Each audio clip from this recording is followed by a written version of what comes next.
First, the bad news. No matter who won the election in your area, in 5 years the federal government will be bigger, more dangerous, and more unconstitutional than it is today. That's guaranteed. The good news? You can do something about it. And we're talking about that today, here at the 10th Amendment Center.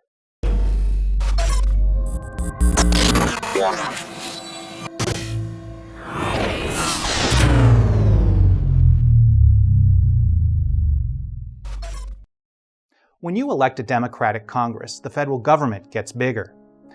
When you elect a Republican Congress, the federal government gets bigger. When you elect a Democratic president, the federal government gets bigger. And when you elect a Republican president, the federal government gets bigger. For over a century, it hasn't mattered which political party has won congressional elections or which person has occupied the White House.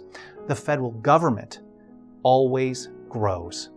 And even in the very rare periods where growth slows down or is even reduced, it's only temporary.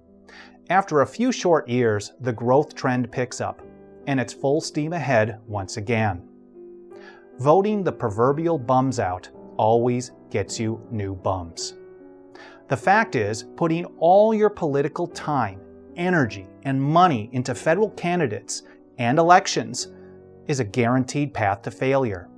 It is not the way to restore the Constitution, and it is not the way to advance liberty. No founding father told you to do that, ever. So if 100 years of failure hasn't convinced you that supporting the Constitution needs far more than voting and giving money to candidates, maybe the founders themselves can convince you with their words. James Madison said, for example, the states are duty-bound to interpose, to arrest the progress of evil.